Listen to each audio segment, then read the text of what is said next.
Muy buenos días. Agradecemos silenciar sus celulares, por favor, para dar inicio a esta actividad. Muchas gracias. Damos la bienvenida a este ciclo de charlas denominado Integridad que Construye, espacio de encuentro público-privado por un Chile más transparente.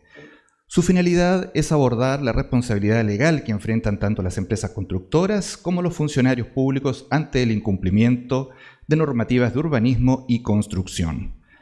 Saludamos a quienes nos acompañan esta mañana, a la Contralora General, señora Dorothy Pérez, al señor Subcontralor General, Víctor Hugo Merino, al presidente de la Cámara Chilena de la Construcción, señor Alfredo Echavarría, al presidente de la Asociación de Municipalidades de Chile, señor José Manuel Palacios, expositores y panelistas de esta jornada, representantes de la Cámara Chilena de la Construcción, invitados especiales, a las jefaturas de la Contraloría General, funcionarias y funcionarios, y por supuesto a quienes siguen esta actividad a través de la señal online de la Contraloría General. Para iniciar oficialmente esta jornada, invitamos a continuación a la Contralora General, señora Dorothy Pérez. Contralora, bienvenida.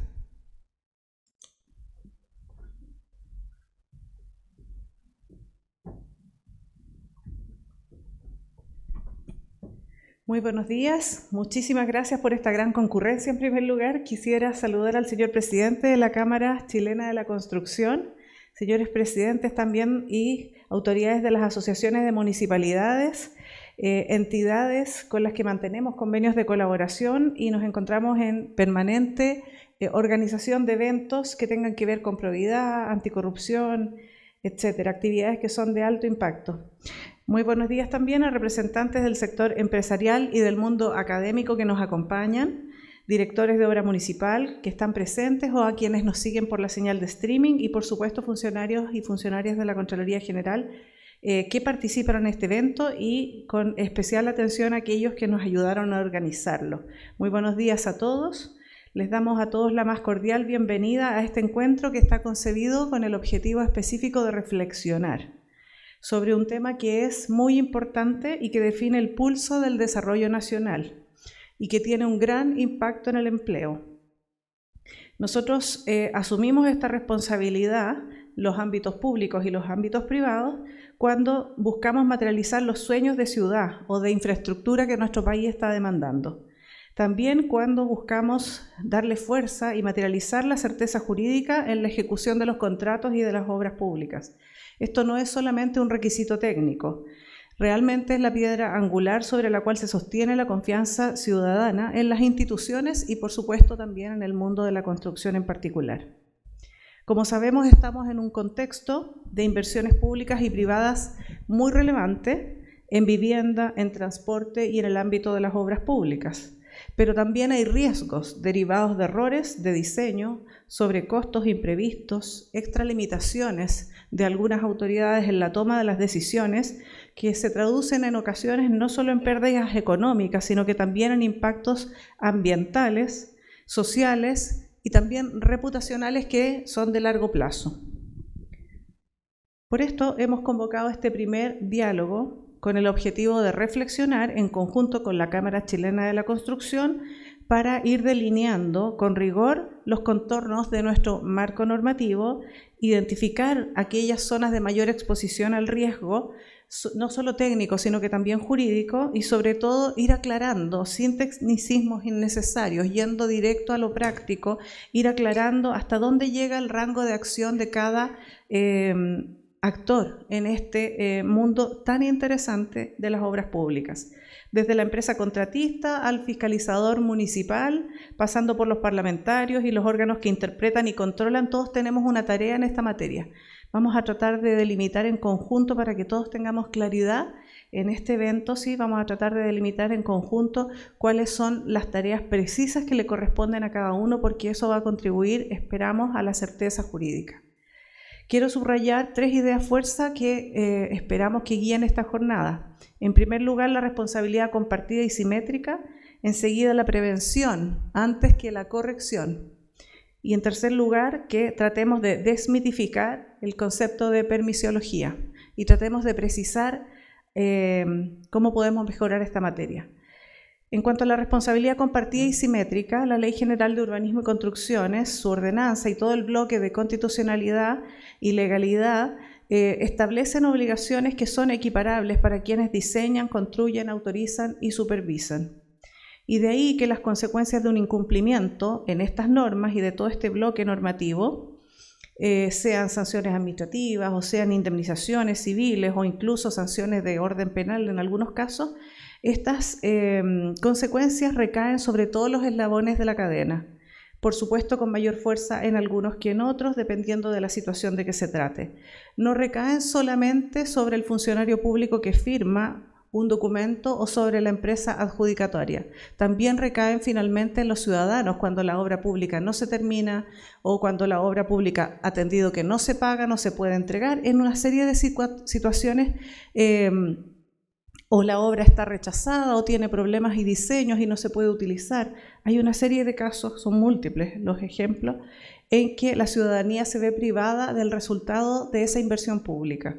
Y también en ocasiones las empresas contratistas quiebran y sus trabajadores quedan desempleados, atendido dificultades en el proceso administrativo de estas obras y también en los procesos técnicos y de construcción de las mismas. En cuanto al segundo punto, que es prevención antes que corrección, queremos hacer presente que el control preventivo concurrente que nosotros ejercemos desde la Contraloría General de la República, apoyado también en auditorías y fiscalizaciones de riesgo y en tecnologías de automatización, busca que anticipemos desvíos antes de que se transformen estos en perjuicios patrimoniales ya concretos. Este enfoque lo que busca es dialogar con los sistemas de compliance y de gestión de riesgos corporativos que el sector privado ya ha ido instalando y que ha ido fortaleciendo en el tiempo y que son muy bienvenidos y se celebran. No son instancias opuestas, sino que son instancias complementarias, pero el foco debería ser siempre, como decimos, en la prevención antes que en la corrección posterior, que por supuesto cuando ya sucedieron las cosas hay que acometerla, hay que corregir, pero concentrémonos en prevenir. En tercer lugar, esto de desmitificar la permisiología, como se le ha llamado en los medios de comunicación. Existe la percepción, que es comprensible, pero que en cierto sentido es incorrecta, de que la Contraloría es una de las barreras que retrasa los proyectos. Pero la verdad es que esta afirmación es muy ajena a la realidad. El ciclo de una obra pública involucra a muchísimos actores, por ejemplo, municipios, direcciones de obras, ministerios sectoriales, organismos evaluadores ambientales, legisladores que definen presupuestos, organismos reguladores y, por supuesto, a la propia empresa que desarrolla la obra. Y nuestro desafío común es reducir los cuellos de botella sistémicos y tenemos que hacerlo incorporando inteligencia de datos, tenemos que hacerlo incorporando ventanillas únicas, trámites más expeditos, dictámenes con criterios estables y predecibles. También es una tarea que nosotros tenemos que reforzar acá en la Contraloría. Para ilustrar esta situación con una cifra, en los últimos 5 años nuestra dotación se ha mantenido prácticamente constante. Y sin embargo el aparato público ha crecido exponencialmente y en el ámbito de los proyectos y de las obras públicas también. Eso quiere decir que tenemos que hacer no más, sino que muchísimo más con lo mismo. Y eso es bien difícil, evidentemente, porque no podemos alargar el tiempo, ¿cierto? Los plazos se van alargando, lamentablemente. No podemos alargar las 24 horas que tiene cada día. Y como no tenemos más personal, son muchas veces, les voy a contar una experiencia práctica, me llaman 3, 4 ministros, no solo a mí, a las distintas autoridades institucionales que están dirigiendo el control de legalidad en algunos procesos. Y tengo que responderles esto, necesito que me indique cuál es el nivel de urgencia y prioridad y el impacto, siempre preguntamos esto, ¿cuál es el impacto ciudadano? De que esto no se alcance a revisar esta semana, por ejemplo. Porque cuando nosotros recibimos una llamada de ese nivel es porque ya al asunto le quedan 2 o 3 días o si no va a haber un perjuicio. ¿Cuál es el impacto ciudadano? Porque tengo el mismo equipo de 3 personas y tengo que revisar una licitación de transporte, otra de obras públicas, otra de telecomunicaciones, otras municipales, todas con el mismo equipo. Entonces, ¿a quién ponemos al mismo tiempo? Hay transferencias de recursos y miles de situaciones. No es que estemos permanentemente llorando para pedir más gente, pero tenemos que hacer presente la realidad. El aparato público ha crecido exponencialmente y la Contraloría se mantiene casi igual. Y esto no solo en los últimos 5 años, que son los datos que me prepararon gentilmente los colegas, sino que en realidad lleva muchos más años aconteciendo. Nuestra dotación se ha mantenido constante, las solicitudes de toma de razón y los requerimientos de auditoría han aumentado exponencialmente. Y frente a este crecimiento, la respuesta de la Contraloría ha sido modernizar sus procesos, automatizar todo lo que más podamos dentro del presupuesto escaso que tenemos. Automatizar lo más posible y no burocratizar. Y en particular, el 18 de diciembre del 2023, cuando me correspondió asumir la subrogancia de este cargo, la primera actividad que yo tuve luego de reunirme con la Asociación de Funcionarios de la Contraloría General, evidentemente, fue invitar a la ministra de Obras Públicas ese mismo día a conversar respecto de cómo íbamos a priorizar el trabajo de obras públicas, fundamentalmente porque tiene un impacto altísimo en el empleo, en el desarrollo económico y en la posibilidad de que las personas más vulnerables tengan un trabajo y que quizás, atendido que esta es una cadena virtuosa que generan las obras y el desarrollo que trae consiguiente, todo el resto de la economía se dinamiza. Así es que para nosotros ha sido relevante. Asimismo, dimos una instrucción interna a los equipos que revisan obras de disminuir al mínimo los plazos de estas revisiones dentro de nuestras posibilidades, que son acotadas. Así es que nuestro objetivo en esta materia ha sido focalizar nuestro trabajo y tenemos 3 finalidades específicas, ojalá que las podamos impulsar con este encuentro, que es la claridad normativa, la agilidad procedimental y también la corresponsabilidad institucional. Cuando la Contraloría objeta alguna situación y lo objeta una y otra vez, es porque hay un error. Entonces, desde fuera se ve, la Contraloría se ha demorado y rara vez se comenta, la Contraloría está objetando esta situación. Pero les quiero dar una buena noticia, no es solamente lo difícil que es, sino que también algunas buenas noticias. Hace unos minutos antes de venirme para acá, acabamos de tomar razón del decreto promulgatorio de la ley que le otorga un subsidio, un proyecto de ley que discutieron los poderes colegisladores, por supuesto, aquí viene a control de legalidad, y nosotros de inmediato tomamos razón, cuando por supuesto se ajusta al texto que envió el oficio de ley del Congreso, del subsidio que le va a mejorar la situación de las tasas de interés para los créditos hipotecarios de las viviendas. Y esto es una medida que ha estado impulsando el Congreso Nacional y el Ejecutivo para poder tratar de dinamizar en esta materia. Así es que pronto vamos a tener eso publicado en el Diario Oficial y buscaría hacer algún apoyo en esta vía. De la misma manera, hace un momento estuvimos revisando en profundidad una obra muy importante que tiene que ver con la Ruta 5, ¿cierto?, en el tramo de Chonchi. Y es una obra importante, Chacao-Chonchi, donde está mucha gente en ese sector esperando los resultados, y no solo ellos, sino que también las empresas constructoras. Y nos demoramos porque tenía un problema. Y entonces hubo que hacer ajustes, va con un alcance. A eso me refiero, cuando nosotros nos demoramos generalmente tiene que ver con una mejora de ese proyecto, a veces con alguna observación técnica. He comentado varias veces esto, hace unos meses nosotros representamos la adjudicación las bases de un hospital que era muy requerido en la cuarta región. Habían venido las asociaciones de funcionarios de los hospitales contiguos, qué sé yo, de la zona contigua, a pedirnos que por favor se agilizara este proyecto porque la recarga que ellos tenían de pacientes, la cantidad de personas que fallecían trasladándose de un lugar a otro era enorme. O sea, todo indicaba de que esto era de primera necesidad, era evidente. Y sin embargo lo representamos. ¿Y por qué lo representamos? Desde fuera se leyó que la Contraloría se demora. Pero yo les quiero contar por qué se demoró. El diseño con el que se estaba preparando ese proyecto tenía incumplimientos de las normas antisísmicas. Y nuestros equipos técnicos detectaron esa situación. Entonces nosotros tuvimos obligadamente que representar ese acto administrativo y de esta manera la administración mejoró ese proyecto cumpliendo las normas sísmicas, porque una inversión de esa magnitud y además para la atención de personas no puede correr el riesgo de tener esos incumplimientos. Entonces nuestro trabajo efectivamente es un aporte y demora en ocasiones, pero demora con buenas razones. Quisiera ir cerrando y concluir con una invitación. Aprovechemos este foro y esta actividad para avanzar en conjunto en la construcción de soluciones colectivas. Estamos muy dispuestos a escuchar las legítimas inquietudes del sector y también a ajustar algunos procedimientos para agilizarlos cuando corresponda, pero en conjunto tenemos que mejorar todos los estándares de integridad, de sostenibilidad y de buena planificación de los proyectos y de las obras. De esta manera vamos a poder concretar el mandato constitucional de servir con probidad, ¿cierto? Y de esta manera también podemos impulsar obras que eleven la calidad de vida de las personas y también la competitividad y el mayor desarrollo de nuestro país. Muchísimas gracias, bienvenidos a este evento.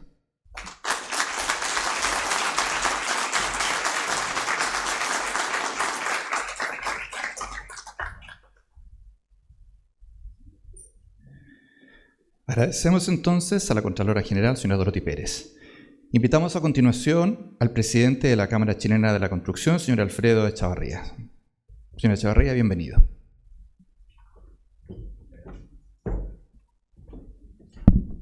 Muchas gracias.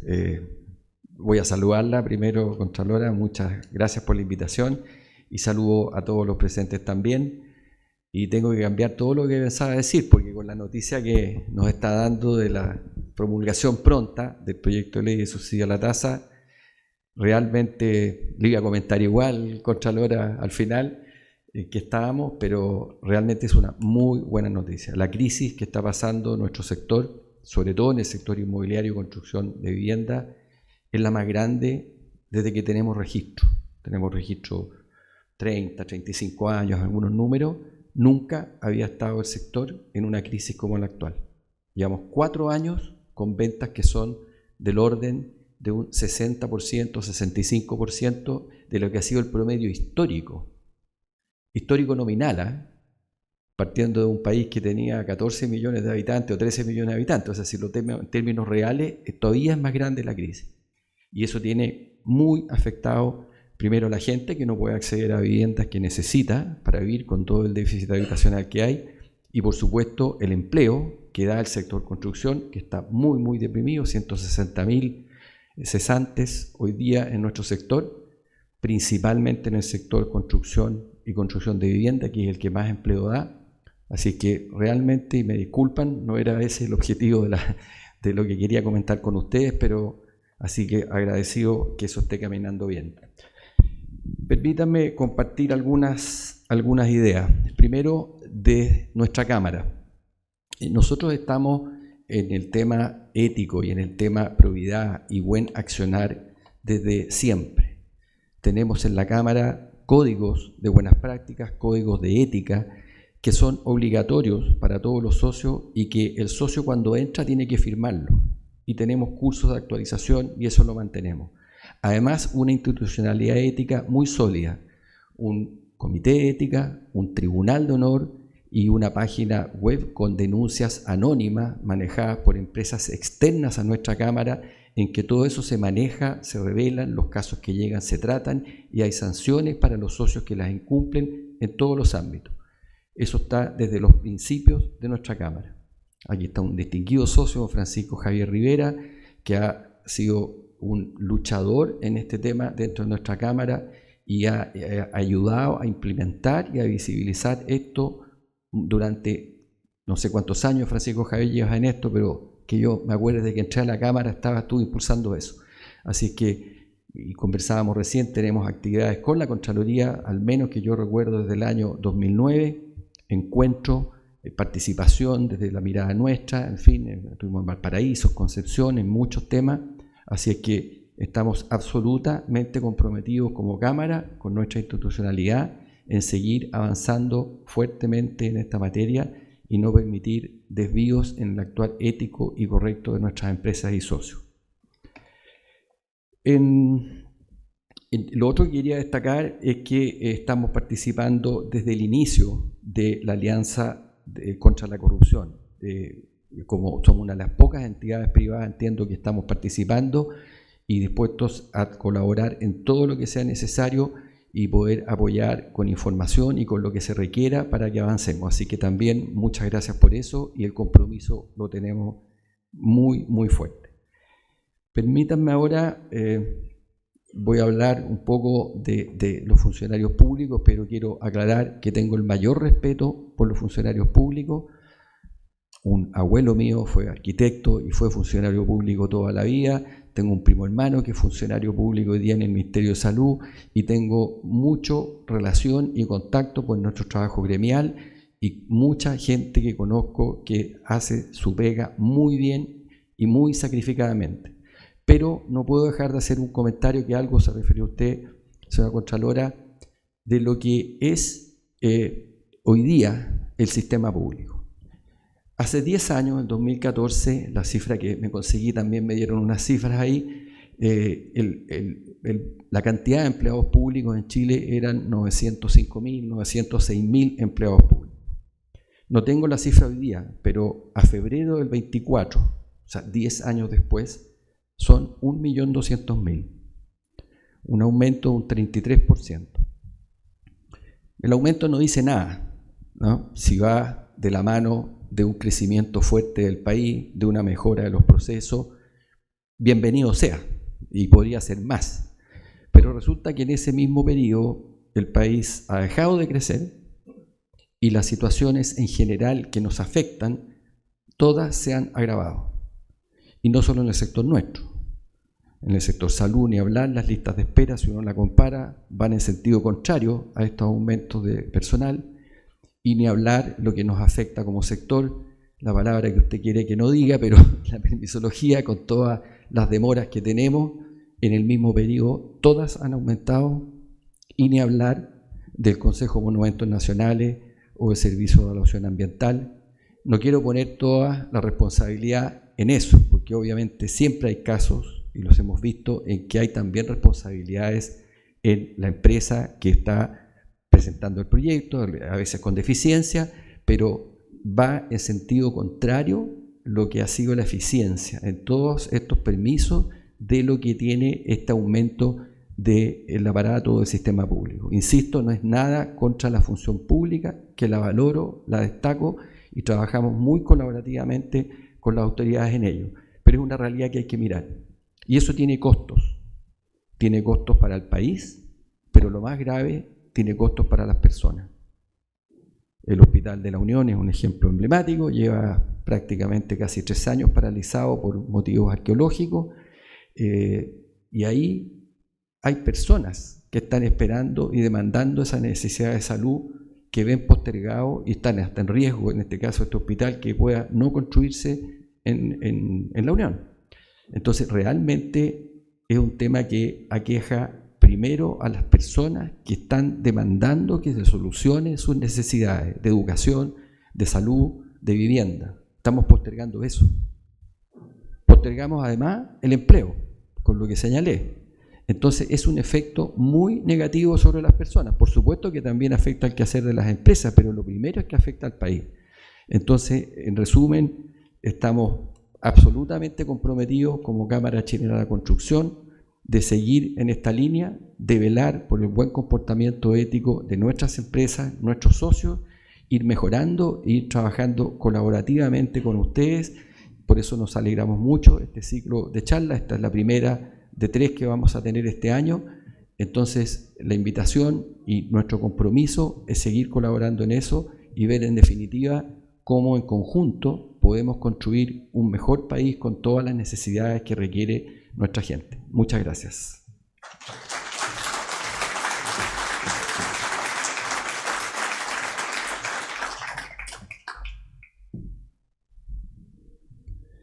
Agradecemos entonces al señor Alfredo Chavarría. A continuación, escucharemos la charla magistral Probidad y Responsabilidad Público-Privada en la ejecución de proyectos.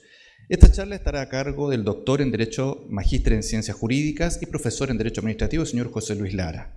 Les cuento que el profesor José Luis Lara es experto en materia de Derecho Público y Administrativo y cuenta con más de 20 años de experiencia.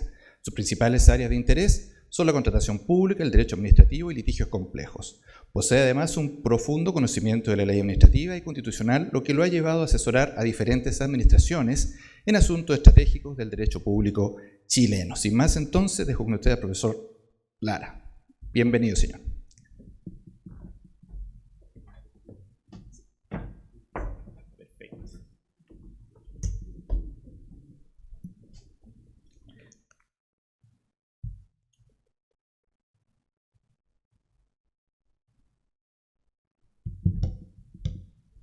Muy buenos días, es un tremendo gusto poder compartir con ustedes hoy. Hago mío los vocativos expuestos anteriormente respecto a la dueña de casa, la señora Contralora General de la República, el señor Presidente de la Cámara Chilena de la Construcción, el Centro de Estudios de la Administración, que tuvo el agrado de invitarme a compartir con ustedes hoy día esta charla, los representantes de la Asociación de Municipalidades, funcionarios públicos, funcionarios de Contraloría General, en fin, todos amigos y oyentes de este conversatorio. En primer lugar, me parece que es un tremendo encuentro el que se está planteando hoy día de interacción público-privada. A propósito de un tema que sin duda nos congrega y nos convoca, como lo es la integridad, la probidad, la responsabilidad en la ejecución de proyectos. Escuchaba muy atentamente la exposición de la Contralora General a propósito de la idea de prevenir más que corregir, adelantarnos. Escuchaba también la exposición del presidente de la Cámara Chilena de la Construcción en relación con los inconvenientes que está teniendo hoy día el mundo de la construcción, de la infraestructura y las consecuencias que eso genera dentro del país. También con mucha alegría cómo estos intereses confluyen en orden a, en definitiva, entregar mayores beneficios al país, a la ciudadanía, fuentes de empleo, pero siempre con pleno e irrestricto respeto a la legalidad. Y en ese contexto, y estoy tomando el tiempo porque siempre el riesgo de los académicos es que nos extendamos, ya me hicieron algunas prevenciones al inicio, voy a intentar llevar a cabo esta charla, creo que magistral puede ser un tanto pomposo, magistral en realidad viene de maestría, viene de enseñanza, ¿ya? Y voy a tratar de aterrizarla lo más posible a la realidad, al ejercicio profesional. En ese sentido, vamos a estructurar esta exposición en base fundamentalmente a 4 puntos. El primero, la actuación de la Administración del Estado en un marco de probidad y responsabilidad. Algo vamos a hablar de la probidad, de la responsabilidad, de manera también de ir adelantándonos a lo que nos va a acompañar en el foro que viene a continuación. Luego vamos a hablar del otorgamiento de permisos y autorizaciones, el rol de las direcciones de obras municipales y los titulares de proyectos. Aquí vamos a escuchar un poco los dolores, las miserias de las direcciones de obras, de los titulares, y vamos a intentar llegar a algunos puntos o al menos esbozar aspectos de mejora. Vamos a tratar de hacerlo de manera propositiva. Luego vamos a hacer mención a algunos casos en que se han verificado inconvenientes en materia de probidad. Hay algunos que han terminado en responsabilidad, incluso con sentencias hoy día, ¿ya? Y finalmente, algunas palabras conclusivas que sirvan de preámbulo a lo que va a venir a continuación. A ver, a mí generalmente me gusta comenzar todas las exposiciones con la realidad. Y la realidad yo la veo en la prensa. Habitualmente tengo que hacer una revisión bastante exhaustiva de los últimos meses. Y la verdad que a propósito de esta invitación no me fue necesario ahondar mayormente. Fue cosa de tomar los diarios los últimos días, donde aparecen algunas noticias bastante complejas. Hospital de El Salvador acumula 6 años de retraso, ni que no hubiéramos puesto de acuerdo con la Contralora y con el presidente de la Cámara de invocar casos de infraestructura en salud, por ejemplo. Expertos piden apurar un Estado digital, la inteligencia de datos. Yo creo que es clave en esta labor y en la única manera de poder ir reduciendo la brecha de los tiempos en las respuestas tanto de la autoridad como incluso la propia entidad de control. Hay temas con el congelamiento de proyectos, todo el efecto respecto de la pyme, respecto del empleo.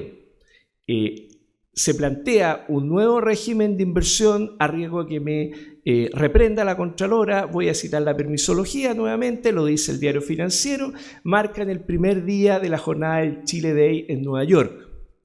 Y la última noticia evidentemente es bastante compleja, que es cómo siguen cayendo en los últimos meses la construcción, el otorgamiento de permisos y la cifra que anunciaba el propio presidente de la Cámara.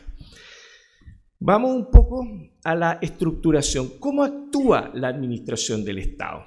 ¿Cómo existe y cómo actúan los órganos del Estado? Los órganos del Estado, a diferencia de los privados, deben someterse a una condición de existencia y una condición de actuación, que es el principio de juridicidad o también llamado principio de legalidad, que la verdad de las cosas que a quienes nos desempeñamos en el mundo privado muchas veces nos resulta bastante difícil de comprender, porque en el mundo privado se puede hacer todo aquello que expresamente la ley no prohíbe. En cambio, en el mundo público, todo aquello que expresamente la ley autoriza. La creación de órganos públicos en virtud de una ley, el establecimiento de competencias en virtud de una ley. La ley es una condición y eso es importante no perderlo de vista. Ya, una condición de existencia y una condición de actuación. Y esto no es una creación de la doctrina, esto no es una construcción de la jurisprudencia, esto está en la Constitución y está en la ley de base, la 18575.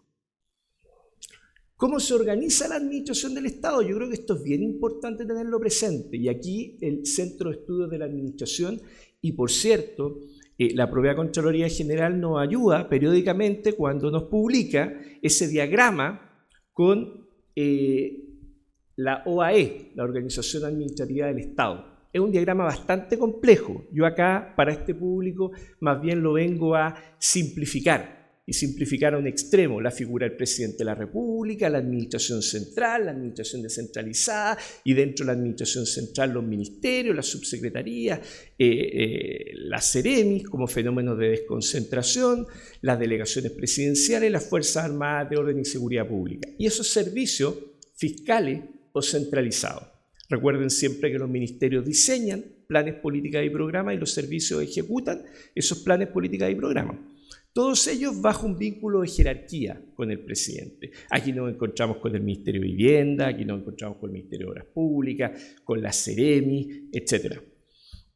Y también encontramos la administración descentralizada, respecto de la cual el presidente tiene un vínculo de coordinación, supervigilancia o tutela. Los municipios con todas sus reparticiones, con las direcciones de obras municipales, los gobiernos regionales con todo este rol en materia de transferencia de recursos, las empresas públicas y los servicios personificados o autónomos, las superintendencias, las universidades del Estado, etc. Y hay una especie de administración invisible, como dicen algunos, y de una u otra manera un germen de riesgo, podríamos decir nosotros, a propósito de las corporaciones municipales, a propósito de las sociedades del Estado, ¿ya? Donde el control se debilita, pese a que la Contraloría ha hecho un tremendo trabajo los últimos años por atender más bien un criterio de funcionalidad o de función más que de un criterio orgánico, y han ido logrando convencer lo más difícil, que es el legislador. Y un ejemplo evidente es la modificación de la 21.634 en materia de compras públicas, que se cuestionaba si la Contraloría podía entrar a fiscalizar a las corporaciones municipales, a la CONAF, etcétera, pero ahí le doblaron la mano y el legislador dijo, bueno, tanto cuestionamiento que modifiquemos la ley y sometamos la ley de compras a todas estas entidades que están dentro de esta suerte de administración invisible. ¿Cómo actúa la administración del Estado dentro de este ABC de elementos primordiales o fundamentales? La administración del Estado actúa por sí misma a través de funcionarios y servidores públicos, que es este concepto que ha ido acuñando la jurisprudencia de la CGR.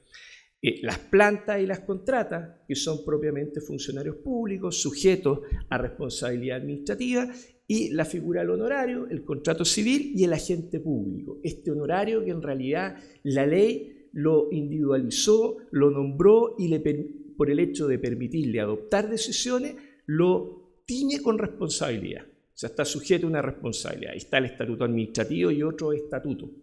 Y por intermedio de terceros, ¿cómo? A través de contratos administrativos, a través de esa interacción virtuosa entre el mundo privado y el mundo público. Toda la infraestructura es a través de la figura de la contratación administrativa, obra pública, concesión de obra pública, etcétera, etcétera.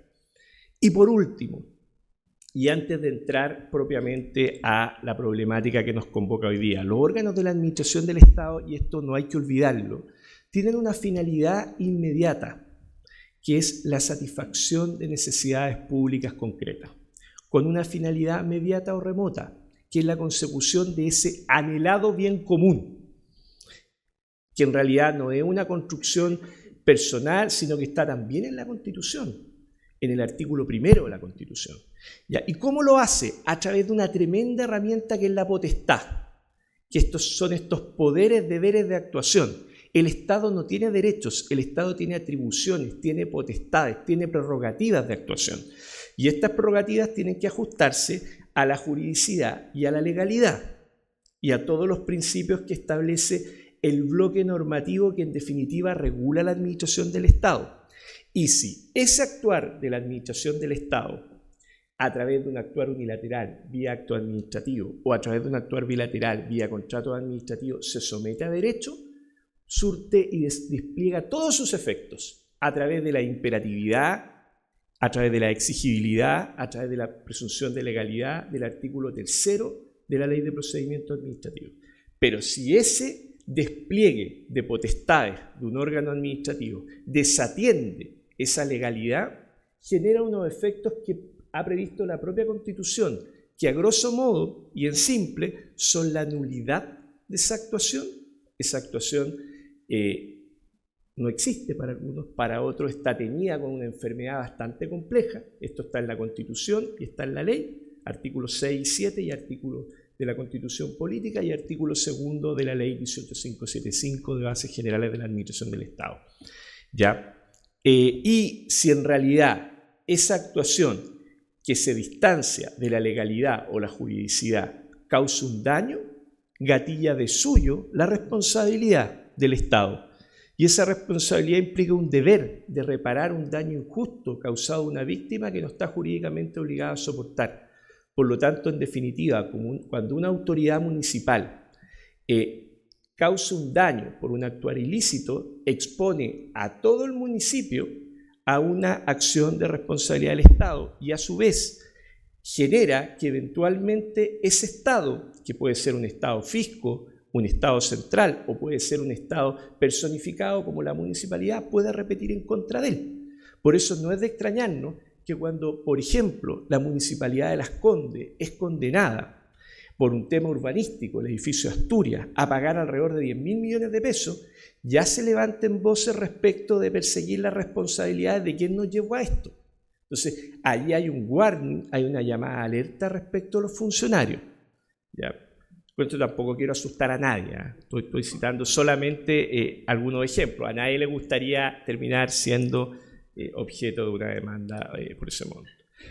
Veamos ahora estas dos ideas: probidad, conflictos de interés e integridad, junto con el correlato de la responsabilidad. La probidad es bien interesante, fíjense lo que dice la RAE. A mí me encanta atender al sentido de las palabras. Y la RAE nos dice que la probidad es una rectitud de ánimo, es una integridad en el obrar. Es lo que nos enseñaron en la casa, ¿cierto? O lo que nos enseñaban antes en la casa, porque yo en realidad no sé lo que nos enseñan hoy día en la casa. Eso no es ningún reclamo a ninguno de los padres, yo también lo soy y hago eco de mi propia crítica.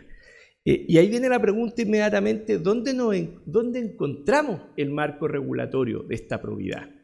El marco regulatorio lo encontramos primero en la Constitución, y más que una probidad administrativa es una probidad pública, porque se le aplica a todas las autoridades.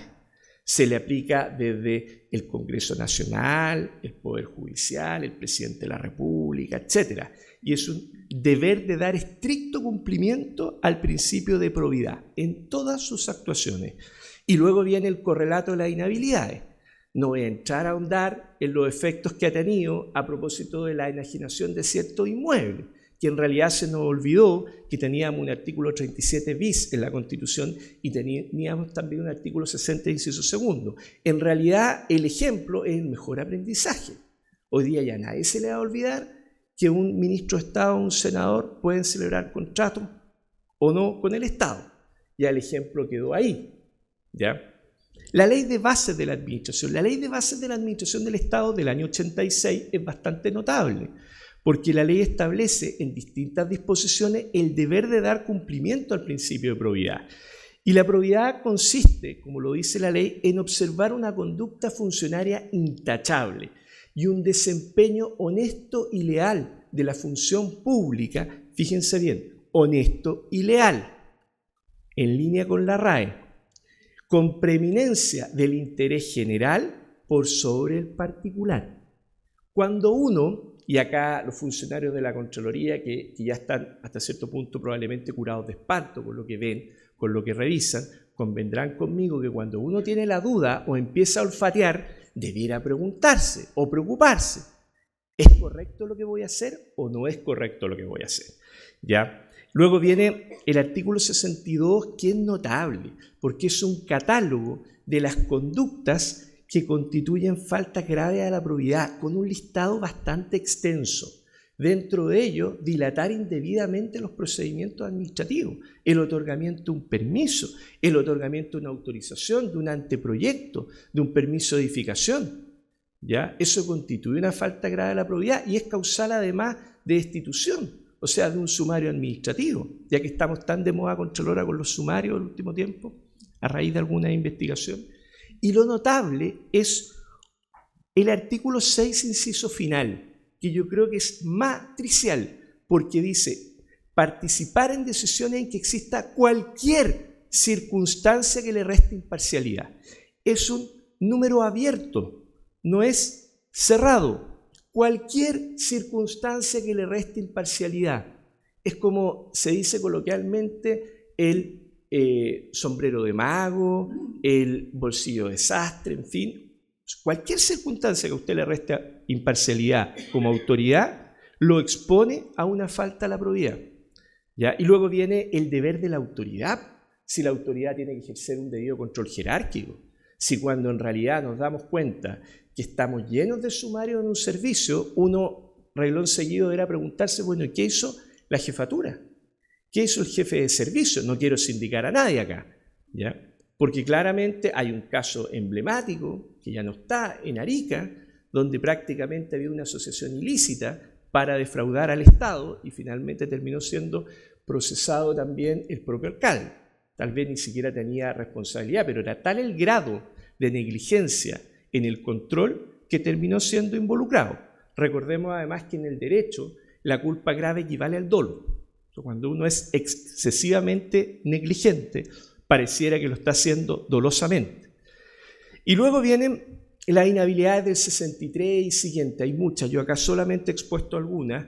La Ley de Procedimiento Administrativo también establece el deber de respetar la probidad y la imparcialidad en los procedimientos que lleva a cabo la administración, el otorgamiento de un permiso, una modificación de proyecto, la tramitación de una modificación de un plan regulador comunal, de un plan regulador regional, etc.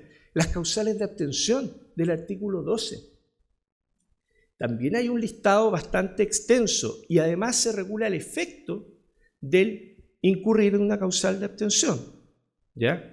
La responsabilidad del artículo 17. Se nos olvida el artículo 17 de la Ley de Procedimiento.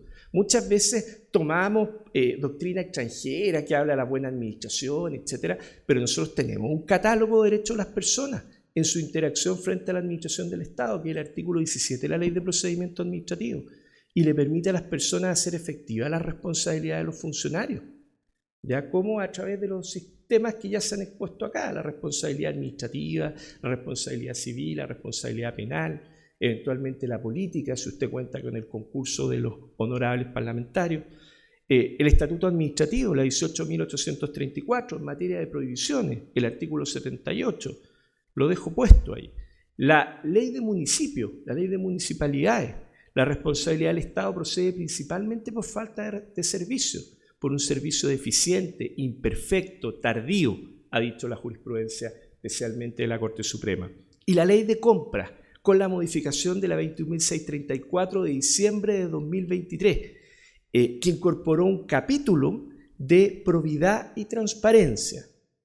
Y dentro de estas inhabilidades se incorporan nuevas. Hay un tremendo catálogo en materia de contrato, suministro y prestación de servicios para quienes están interactuando permanentemente con la administración. E incluso se incorpora como inhabilidad tener un hijo en común. Fíjense que eso es bastante novedoso en nuestro sistema, porque ya habíamos cubierto la relación de hecho o de pareja a través de la amistad manifiesta, pero el hijo en común no estaba cubierto, pues ahora lo incorporamos, hay un catálogo bien extenso. Y se agrega la acción de nulidad del contrato por infracción del capítulo 7. O sea, yo puedo llevar a cabo un contrato y por una infracción al artículo 7, dentro de los 2 años siguientes puedo terminar exponiendo mi negocio jurídico, mi contrato y los efectos de este. Por eso es que uno aplaude todas estas medidas del sector privado en orden a avanzar en el compliance, en la auditoría, a que si hay denuncias sea un externo quien la reciba, como expuso el presidente de la Cámara. La responsabilidad, corrupción y torpeza. Yo digo torpeza porque a veces no existe propiamente un ánimo de delinquir o un ánimo de defraudar, sino que hay negligencia, ¿ya? Y ahí nos encontramos con la otra palabra que muchas veces nos cuesta emplear, una palabra que denota toda una carga, que es la corrupción. Y nuevamente la corrupción es un fenómeno que va más allá de lo jurídico, es un fenómeno antropológico, es un fenómeno social, un fenómeno ético y moral, ¿ya? Y que implica alterar y trastocar la forma de algo. La RAE dice es un deterioro de los valores, los usos, las costumbres. Nosotros muchas veces incurrimos en el eufemismo de la falta de la probidad y en realidad es un acto corrupto, derechamente. Ahora le hemos ido perdiendo un poco el miedo a calificarlo de esa manera, y yo creo que eso es conveniente. Y eso acarrea responsabilidad. ¿Y qué responsabilidad acarrea?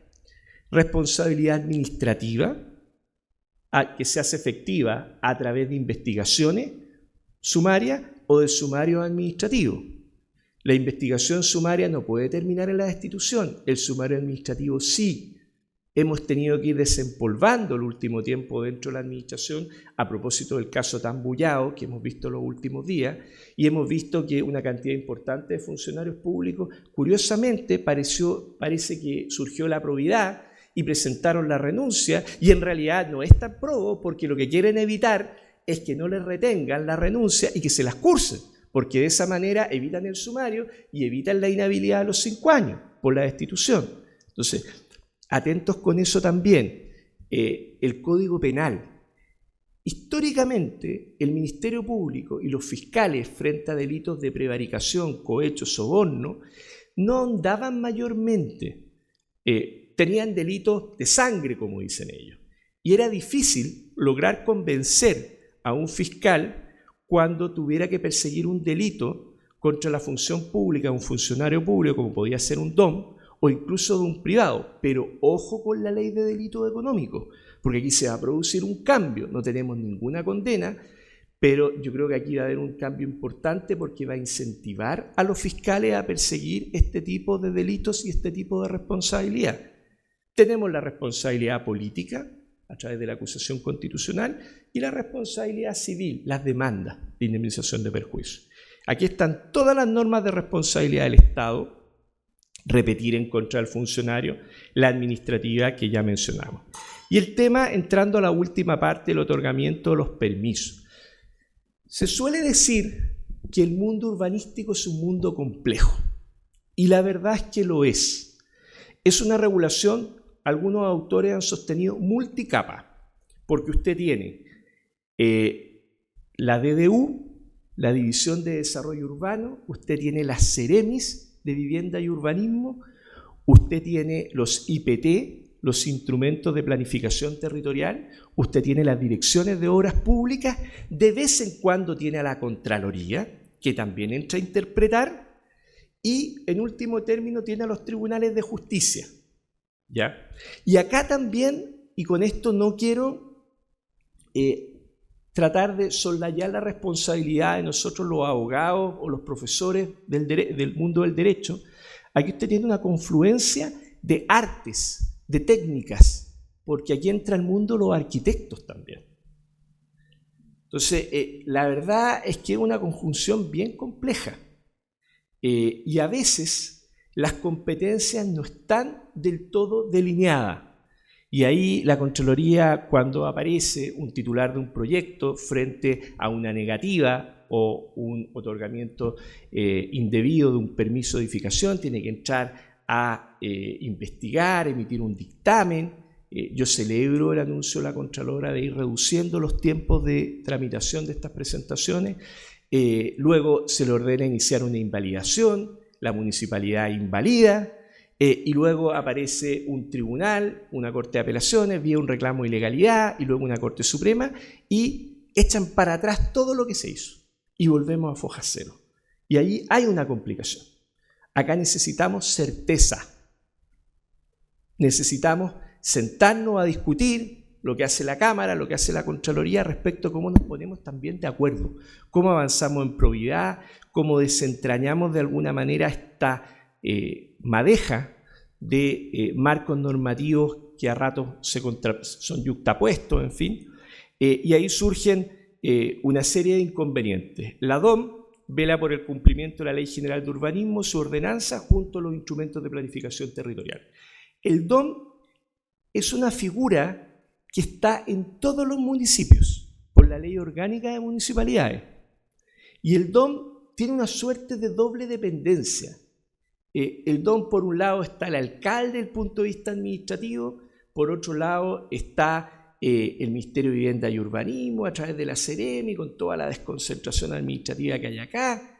Y a veces el DOM lo termina presionando, por un lado, naturalmente, el titular del proyecto, que legítimamente quiere el otorgamiento del permiso, si es que se ha ajustado derecho. Por otro lado, aparece la DDU, que emite estas instrucciones, como lo ha dicho también, generales, estas otras instrucciones de carácter particular, y por otro lado nos encontramos con la Ceremi de Vivienda, y de vez en cuando aparece un vecino que también presiona al DOM, y si el alcalde no mantiene una buena relación con el DOM, o el alcalde se sirve de criterios de vecino, la verdad que es la tormenta perfecta acá. ¿Ya? Y han habido muchos casos. El DOM fiscaliza obras, aplica normas ambientales, confecciona, mantiene actualizado el catastro de obras de urbanización y edificación, ejecuta medidas de vialidad, dirige construcciones. Y aquí aparecen aspectos críticos. Asimetría municipal. La ley de transformación digital es notable para efectos de incorporar los procedimientos electrónicos. Hace una categorización de los municipios. Hay municipios que cuentan con los recursos suficientes para tener personal idóneo, capacitado, tecnología, etc. Y hay otros que no tanto. Hay municipios con una mayor preparación, menor preparación en lo profesional y lo técnico. Hay una dilación en la tramitación de permisos. Y esto yo creo que pese a que la ley de procedimiento, como alguno recordará, del 2003, buscaba acotar los plazos y establecía el mecanismo del silencio administrativo, esto no ha operado en la práctica. Y eso genera que uno tenga que recurrir a golpear la puerta de Teatinos 56 para pedir el concurso del auxilio de la Contraloría para que presione a la autoridad a pronunciarse. Durante muchos años a la Contraloría no se le contestaba, entiendo que ahora están adoptando medidas de apremio para que se contesten las solicitudes de dictamen o de pronunciamiento, los informes de parte de los servicios, pero lamentablemente no hay un pronunciamiento. Y a lo más lo que hemos logrado en sede administrativa es el dictamen que invoca el principio conclusivo, que los procedimientos tienen que tender a un acto terminal, positivo o negativo, y hacer efectiva la responsabilidad disciplinaria correspondiente. O sea, se corta el hilo por lo más delgado, que termina siendo el funcionario. Y el funcionario, lo que más de alguno, y el mundo municipal seguramente lo va a atestiguar, en realidad han aumentado mucho las presentaciones, hay una carga de trabajo importante. Bueno, aquí hay que ver cómo la inteligencia de datos, la inteligencia artificial, generativa, en fin, la tecnología nos ayuda. Este ha sido un problema sin solución hoy día. ¿Ya? Otorgamiento de permisos en zonas protegidas. Hay oportunidades en que se otorgan permisos que derechamente no se pueden otorgar. ¿Ya? La falta de servicio, la eternización de los cargos. Mucho se aboga por la independencia y autonomía del DOM, pero hay verdaderos DOM que llevan años tras años y sabemos lo que pasa cuando los cargos se eternizan. Mal que mal, el mundo municipal a nivel de los alcaldes y el mundo legislativo pusieron plazos o periodos de reelección, ¿cierto? Y eso por algo es, ¿ya? Por todos estos riesgos. Hay un tema de confusión en las interpretaciones. Yo aquí pude haber usado una lámina con muchas preguntas del DOM. ¿Le hago caso a la DDU? ¿Le hago caso a la Seremi Vivienda? ¿Le hago caso a la Contraloría, que si no le hago caso me puede iniciar un sumario? ¿Le hago caso al alcalde, que lo tengo al lado, que me firma las autorizaciones de permiso? Pero sí le tengo que hacer caso a los tribunales, ¿ya? Hay una lentitud en la modificación de los planes reguladores comunales y eso también genera incerteza. Y hay proyectos que los municipios contratan y llevan 5 o 10 años discutiendo y mientras tanto pasa de todo en la comuna. Ese es el problema. Y además este es un país de chisme. Si es que no se han dado cuenta, disculpen el castellano antiguo, pero un país donde todo se sabe, viene un cambio en el plan regulador y entran unos proyectos y eso pasa en un país tan pequeño como este. Los titulares de proyecto ejercen una actividad económica lícita, protegida constitucionalmente. Eso es importante. A veces nos encontramos con proyectos al límite, proyectos realmente al límite, desde el punto de vista del coeficiente de constructibilidad, desde el punto de vista del arrasante, desde el punto de vista de los conos de sombra, etcétera, etcétera. O proyectos no realistas. Hoy día, felizmente, el mundo de la construcción ha entendido, comprendido que para llevar a cabo un proyecto tiene que existir un trabajo con las comunidades. Si no hay un trabajo con las comunidades y el entorno, la verdad que hoy día en Chile es muy difícil, porque si no tiene el mundo urbanista, tiene el mundo ambiental. Y por algún lado le van a obstruir el proceso. Publicidad de los proyectos, la experiencia Punta Piquero, que el mundo de la construcción ya lo tiene escrito en sangre. Ahí tenemos el hotel maravilloso que felizmente, gracias al parecer un acuerdo en la Corte Suprema, se le va a poder dar algún uso, pero no se va a poder pernoctar. Eventuales faltas a la probidad, por cierto. Y yo creo que en eso es muy importante lo que anuncia el presidente de la Cámara de ser irrestrictos con esto. Permisología, incumplimiento de plazo, interpretación, lo que hablábamos, el control de los IPT, la debilidad de los Seremi en derecho urbanístico y administrativo, cuestiones indeterminadas, no hay parámetros objetivos, todo el problema de la ley de aportes a los espacios públicos con las direcciones de tránsito, el inmovilismo funcionarial, los sumarios a las DOM, las extorsiones que en no pocos casos sufren los DOM producto de alcaldes, que no como los que están en esta sala, que se ajustan a la legalidad, porque de hecho por eso probablemente están acá, sino que dentro de los 345 municipios que tenemos pueden haber algunos que no lo hagan, y así lo ha atestiguado también varias auditorías. Hay judicialización temeraria también. Hay una verdadera industria del litigio para extorsionar proyectos de construcción.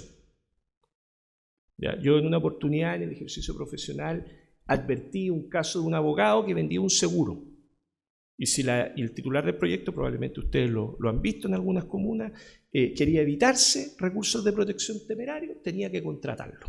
Miren, el problema de la ética profesional es espantosa. Un abogado vendiendo una suerte de un seguro para no bloquear proyectos. Prospectiva. Casos hay muchos casos. Caso Pumpín, caso Asturias, caso Villa San Luis, caso Recoleta, caso La Pintana, el caso Colina con las parcelaciones, que estamos con un fallo ya de primera instancia que yo creo que va a generar algún ruido. Vamos a ver qué pasa ahí. Hay muchos casos en torno a esto. Y acá solamente les quiero dejar, ya voy terminando, la vorágine legislativa. Vorágine legislativa. De proyectos en materia de transparencia y probidad que están en el Congreso. ¿Ya? No los voy a leer, algunos en materia de cesación de cargo, de conflictos de interés, en fin, modifica el Código Penal para declarar los delitos contra la probidad administrativa imprescriptibles. Hay un proyecto de ley. Aquí están los boletines, quien quiera profundizar, la transparencia y la probidad municipal, etcétera, etcétera, las declaraciones de patrimonio. Hay muchos proyectos. En materia urbanística también. ¿Ya? Y vamos a las conclusiones para cerrar. La importancia de la probidad. Yo creo que la probidad es primordial. El interés general por sobre el interés individual. Y la probidad no es solo de los funcionarios públicos. La probidad también es de los titulares de proyectos. ¿Ya? Integridad, gestión de los conflictos de interés. Si los conflictos de intereses existen y van a seguir existiendo, y en un país del tamaño del nuestro, cada vez va a ser más frecuente. Lo importante es gestionarlo. ¿Cómo se gestiona? Con transparencia, con prevención. Mayor coordinación entre los organismos con competencia en materia urbanística. Quizá aquí hay una invitación también al legislador, o que nos sentemos a conversar y tratemos de desenudar esa madeja de lana que tenemos hoy día en este sistema complejo de legislación urbanística. Y finalmente, la necesidad de una corresponsabilidad público-privada, que yo creo que eso es muy importante, eso es lo que me motiva y me alegra, y es un gusto haber podido compartir con ustedes esto un poco más de 30 minutos. Muchas gracias.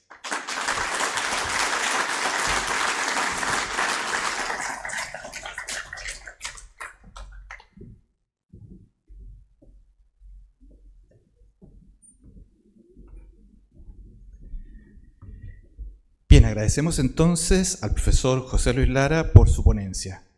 Corresponde a continuación iniciar nuestro conversatorio, para lo que, por favor, invito a nuestros panelistas a que nos acompañen en el escenario, por favor, si fueran tan gentiles.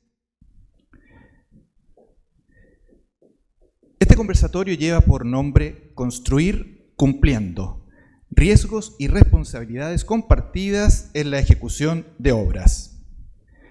Esta instancia será moderada por el abogado senior de la Gerencia de Asuntos Regulatorios de la Cámara Chilena de la Construcción, el señor Carlos Pinto. Les cuento que don Carlos Pinto es abogado de la Pontificia Universidad Católica de Chile, magíster en Política y Gobierno de la Universidad Diego Portales. Dicho esto, entonces, dejo con ustedes a nuestros panelistas. Carlos, bienvenido.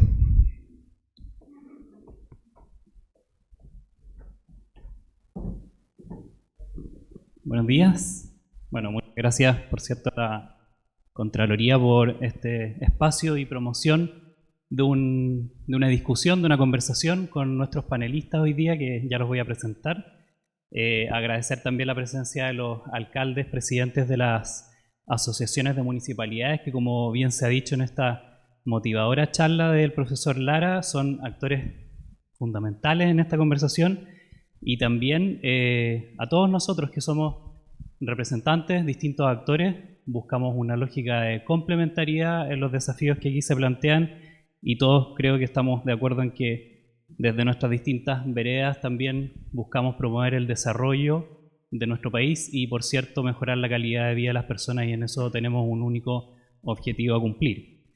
Hoy día nos encontramos con Bernardo Echeverría, que es arquitecto de la Universidad de Chile, socio de la constructora Echeverría Izquierdo. Él cuenta con una amplia trayectoria en el sector privado. Es además presidente de la Comisión Ciudad y Territorio de nuestra Cámara Chilena de la Construcción, cuyo objetivo es analizar y proponer lineamientos para el desarrollo urbano con foco en la calidad de vida de los ciudadanos y el mejor uso posible del territorio, así como su participación y posición gremial en estos ámbitos en el Consejo Nacional de Desarrollo Territorial. Bienvenido, Bernardo, hoy día. También tenemos a don Carlos Cifuentes. Carlos Cifuentes es abogado de la Universidad Católica de Valparaíso y cuenta con un magíster en Derecho en la misma casa de estudios. Tiene una trayectoria de 15 años en la Contraloría General y actualmente se desempeña como jefe subrogante de la División de Infraestructura y Regulación. Bienvenido, Carlos. Y Sandra Stay es contadora pública y auditora. Además es ingeniera en Información y Control de Gestión, ambos títulos obtenidos en la Universidad Arturo Prat. Asimismo, cuenta con un magíster en Dirección y Gestión de Recursos Humanos de la misma casa de estudios, y desde enero de este año es la jefa de la División de Gobiernos Regionales y Municipalidades de la Contraloría General, una labor, por cierto, fundamental también respecto a la discusión y conversación que hoy día vamos a tener. A propósito también de la exposición que nos hace el profesor Lara, quisiéramos también promover una conversación con ustedes respecto de cómo ven o cómo perciben ustedes como actores este fenómeno del incumplimiento de los plazos administrativos, que sabemos que es un tema que trasciende en el fondo todas las distintas discusiones que hemos tenido, y en particular esta relación que pueda existir entre este fenómeno respecto de las reales capacidades técnicas y humanas de los organismos para desarrollar sus labores. También lo abordó la señora Contralora en su exposición inicial. Quisiera darles la palabra para que ustedes puedan poder abordarlo en el orden en que ustedes quieran hacerlo.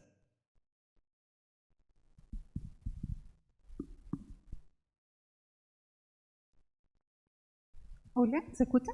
Sí. Hola, muy buenos días. Un gusto estar acá, presente, acompañándonos.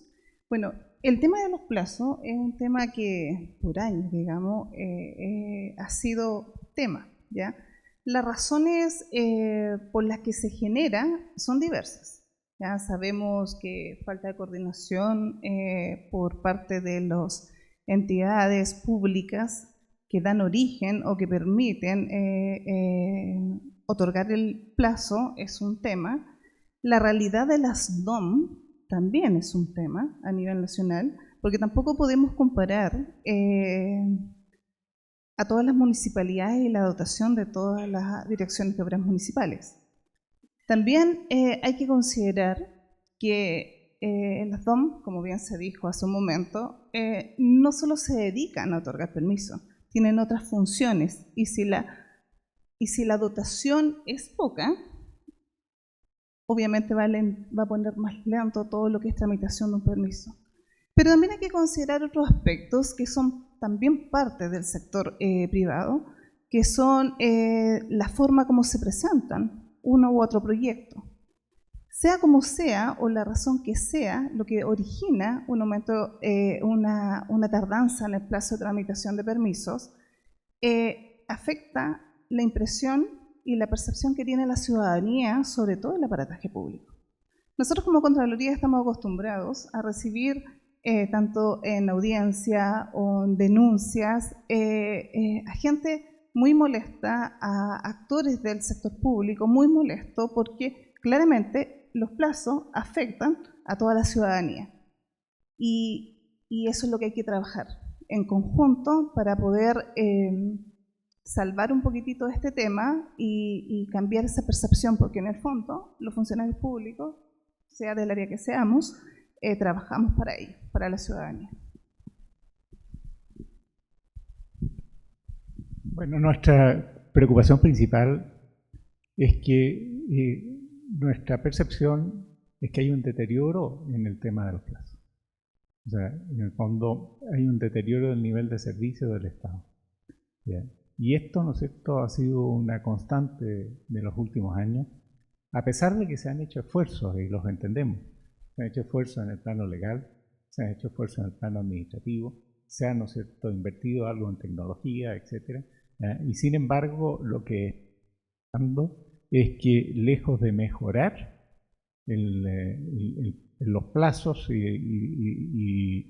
se está produciendo una extensión del plazo. O sea, esto no es analizado porque cada municipio es un universo en sí mismo, pero en la media, en el escenario común, ¿no es cierto?, visualizamos, ¿no es cierto?, que hay un deterioro del nivel de servicio.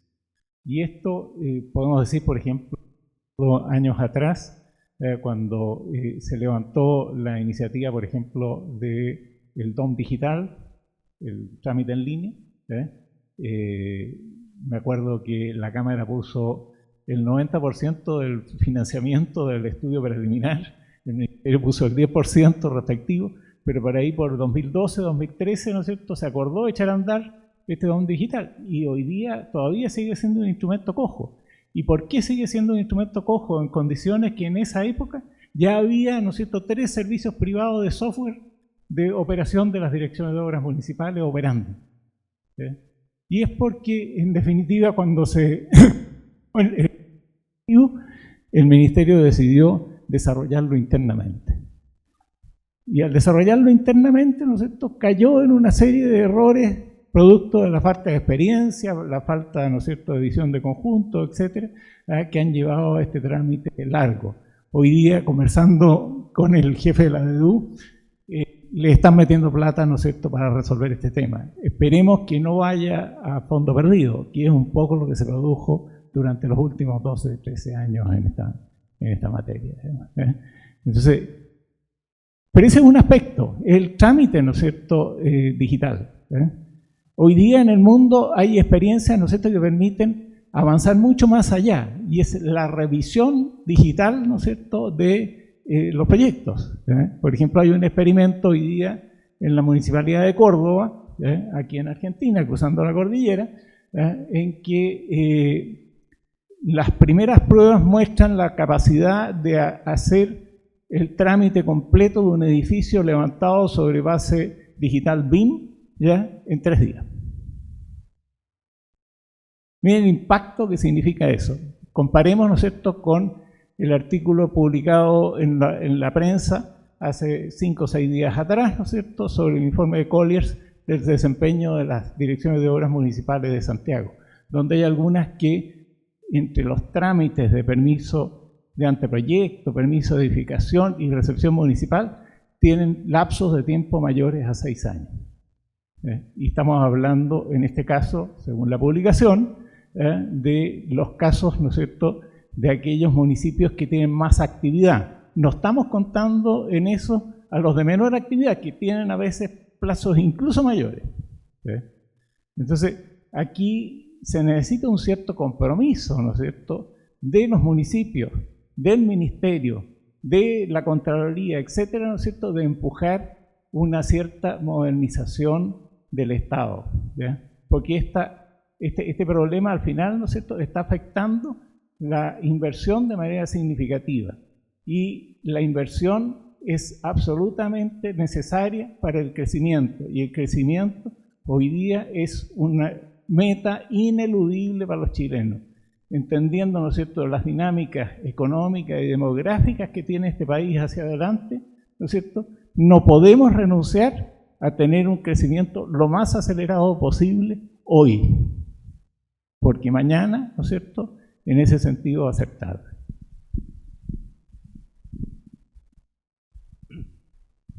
Gracias. Buenos días. Bueno, yo comparto que el problema de los cumplimientos de los plazos es una situación que afecta gravemente al sector inmobiliario, a todos los titulares de permiso. Y también coincido en que parece que el camino de solución es la incorporación de tecnología, el uso de la inteligencia artificial, puede contribuir, la estandarización de procesos, pueden contribuir en poder superar este problema. Es cierto también que este fenómeno se da dependiendo del municipio que se trate. Hay municipios que tienen mucho más recursos que otros, mucha más dotación de personal o competencias profesionales superiores, dependiendo también de los recursos del municipio. Desde el punto de vista jurídico se cuestiona a veces que se asevera que, bueno, los plazos de la administración no son fatales. Y claro, suena como una respuesta un tanto simple, porque no significa que la administración pueda hacerlo cuando quiera. Pero la verdad es que tampoco podría darse otra respuesta. El simple transcurso del tiempo no puede impedir a que la administración en definitiva se pronuncie. Las herramientas desde el punto de vista de la ley de procedimiento administrativo tampoco son muy eficaces. Se regula el silencio administrativo, pero si el proyecto no cumple con los requisitos, el solo silencio de la administración no puede validar todos esos vicios que tiene el proyecto. El silencio negativo tampoco trae muchos efectos.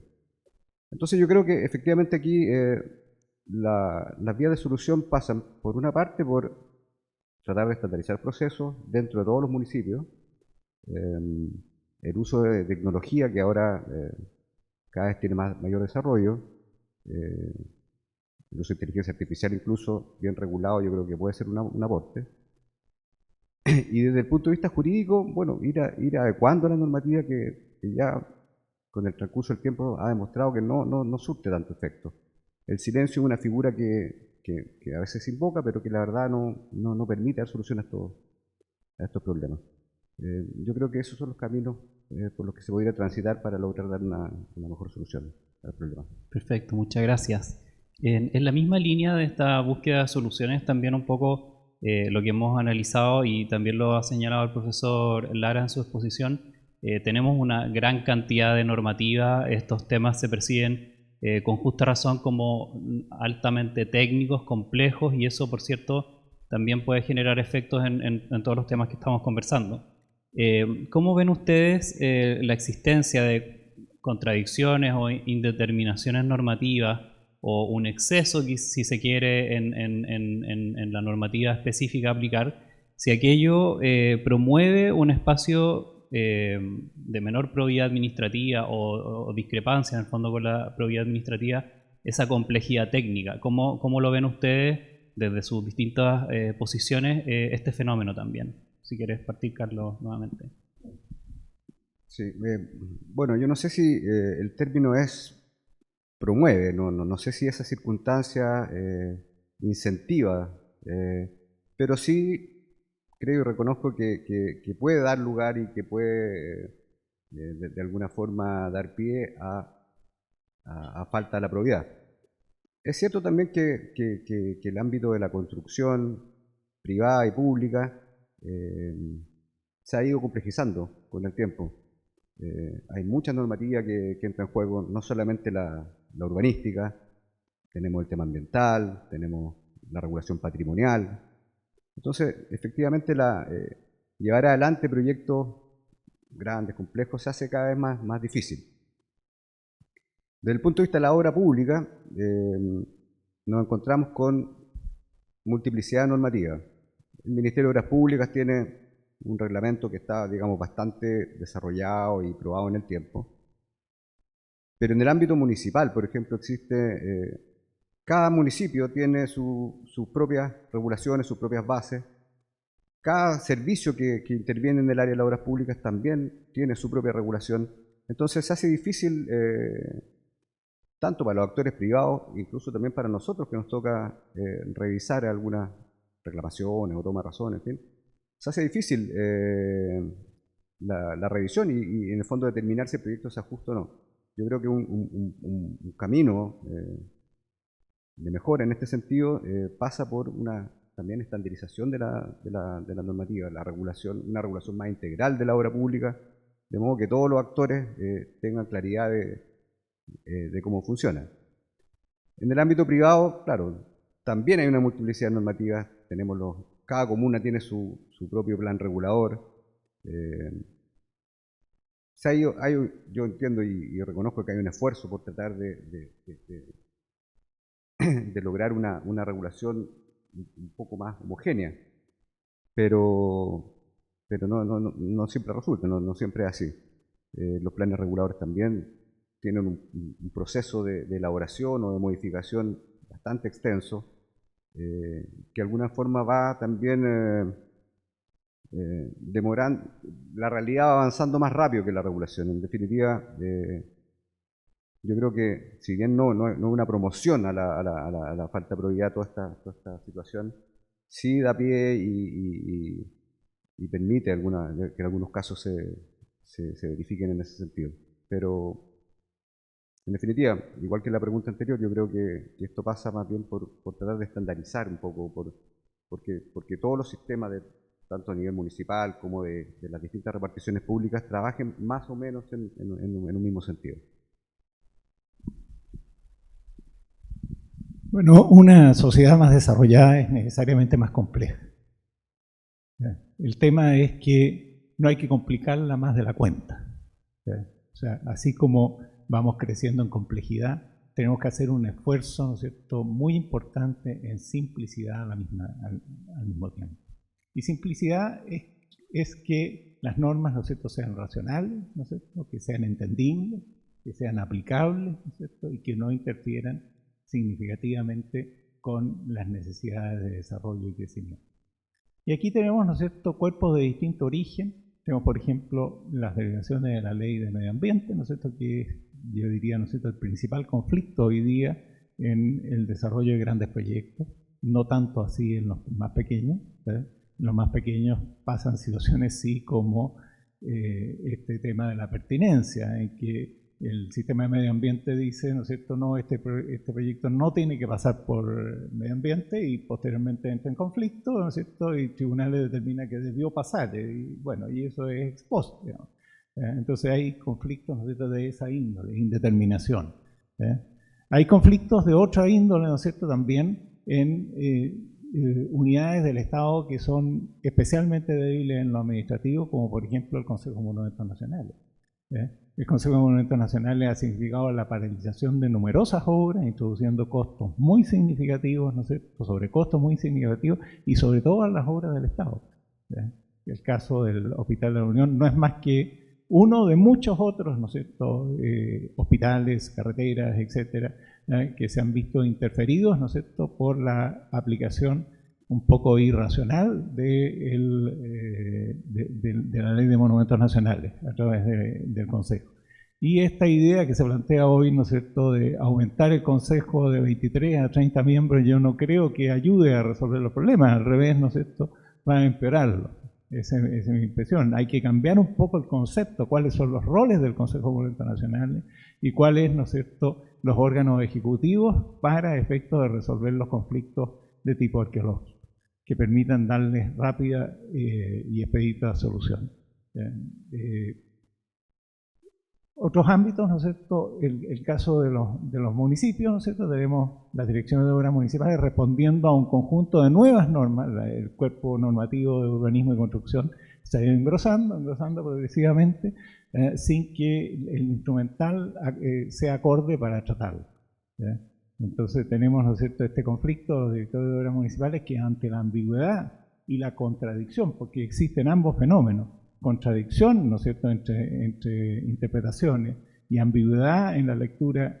Este no es un tema menor, lo voy a poner como un ejemplo particular que me pasó a mí hace unos años atrás aquí en un municipio de la región metropolitana, en que se acababa de hacer una modificación del plan regulador. Yo tenía un terreno que era el primero que se tramitaba con la nueva norma del plan regulador. Voy, ¿no es cierto?, le pido una reunión al director de obra para interpretar un acápite del nuevo plan regulador, y me dice, mira, interprétalo de tal manera. Y se hace el anteproyecto, ¿no es cierto?, se presenta y rechazado. Entonces, reunión con la jefe de edificación, entonces me dice, es que lo que pasa es que el director de obra no entendió este artículo porque lo redacté yo. Entonces, el ámbito de interpretación en esto es muy, muy amplio. Y a más cuerpos tenemos más factores, ¿no es cierto?, de contradicción en la interpretación, ¿no es cierto?, aparece. Entonces, entendemos que muchos directores de obra se sienten inhibidos de actuar a veces. Pero hay otros, ¿no es cierto?, que lo hacen con solvencia también. Entonces, están ambos casos. Lo que tenemos que hacer es fortalecer. Y fortalecer no es solo la dirección de obra, es la Seremi también. La Seremi es el principal órgano, ¿no es cierto?, interpretador de normas, y es débil, como decía el doctor Lara, ¿no es cierto?, tanto en materia, ¿no es cierto?, de derecho administrativo como en derecho urbanístico. Y si las interpretaciones que hace la Seremi se contradicen unas con otras, ¿qué pasa aquí también? Que hay una interpretación en determinado momento sobre un problema y sobre el mismo problema, meses después o años después, ¿no es cierto?, interpreta lo contrario. Entonces, pasan esas cosas también. Entonces, hay que darle más solvencia a algunas instancias, ¿no es cierto?, del Estado, a las cuales los municipios también se apoyan en el proceso interpretativo. Entonces, creo que la agenda hacia adelante es compleja, es larga, pero es inevitable abordarla. Y lo más importante, ¿no es cierto?, es tener como perspectiva que esto tiene que producir, ¿no es cierto?, como efecto las facilidades necesarias para el desarrollo del país. Porque esa perspectiva de bien común, ¿no es cierto?, es la que tiene que guiar el conjunto de la acción tanto del sector privado como del sector público en esta materia. Bueno, los vicios de legalidad, los espacios que existen entre las normas, las indeterminaciones que existen normativamente hablando, generan, a mi juicio, no tan solo una falta de la probidad, o sea, eso es como lo más malo que podría ser, pero también genera errores entre los que están actuando y también malas interpretaciones, y da origen a que cada actor use esas indeterminaciones a su beneficio. ¿ya? Eso pasa y después va generando problemas a la hora de ir ejecutando el proyecto o demoras a la hora de necesitar la precisión de otro organismo público para que aclare un punto específico. Bueno, y todo esto es un círculo de lo que estamos conversando que va generando retraso. Pero lo importante acá es que estas indeterminaciones normativas también generan que exista poco control respecto a los proyectos, ¿ya? Y estas ventanas de interpretaciones que se van dando van generando situaciones del comportamiento de los funcionarios que no son siempre los ideales o los que nos van en pos de un proyecto determinado. Acá lo importante es que los municipios también, además de todo lo que se está conversando, las coordinaciones con otras entidades, que todas las entidades nos vayamos mirando del mismo lado, es que es la capacitación interna que hacen los municipios en relación a todos los temas de probidad e integridad. Eso de repente nos ha tocado en terreno ver que eso se va dejando de lado. Y es importante que todo esto se vaya conversando para ir mejorando el actuar de cada uno de los integrantes de estos espacios. Muchas gracias. Bueno, creo que también en las intervenciones que ustedes han hecho se ha abordado también poder dilucidar un poco más el fenómeno con esta incómoda palabra de permisología que está muy instalada, pero también en la lógica de poder analizar los objetivos finalmente de la regulación o la pertinencia en el grado de exigencia derivado de esa regulación. Un poco es la discusión que se está dando también en el Congreso respecto al proyecto de ley que busca analizar eso a nivel sectorial, qué es lo realmente necesario en términos de exigencia. Y también se habló en la presentación del profesor Lara de esta corresponsabilidad, porque lo hemos visto en esta conversación desde el punto de vista de los plazos, los funcionarios públicos, pero quisiera consultarles también cómo lo ven desde el punto de vista de los titulares. Y usted, Sandra, lo planteó en su presentación inicial. ¿Cuál podría ser el rol que debieran asumir los titulares de los proyectos respecto de una normativa que, como dijo Bernardo, acorde al mayor crecimiento y desarrollo del país, se transforman también en normativas cada vez más exigentes? Y no solamente exigentes desde el punto de vista de la exigencia misma, desde el punto de vista legal, sino también en las distintas interacciones. O sea, estamos hablando de las comunidades cada vez más informadas, hemos hablado también de un cierto mercado de desarrollo de profesionales en torno a la judicialización, etcétera. ¿Cómo lo ven desde el punto de vista ya de la vereda del titular de los proyectos en lo que pudiera ser un rol nuevo en este contexto? No sé si quisiera partir, Sandra. No hay que olvidar acá que en todo este tema que estamos conversando hay responsabilidades compartidas, ¿ya? En terreno nos ha tocado ver que de repente hay titulares de proyectos que envían un expediente así como está, ¿ya? Y esperan muchas veces que los DOM hagan la primera revisión para ir mejorando ciertas cosas. Son situaciones que nos pasan. Entonces eso también va colocando mucho más lento todo lo que es el trámite.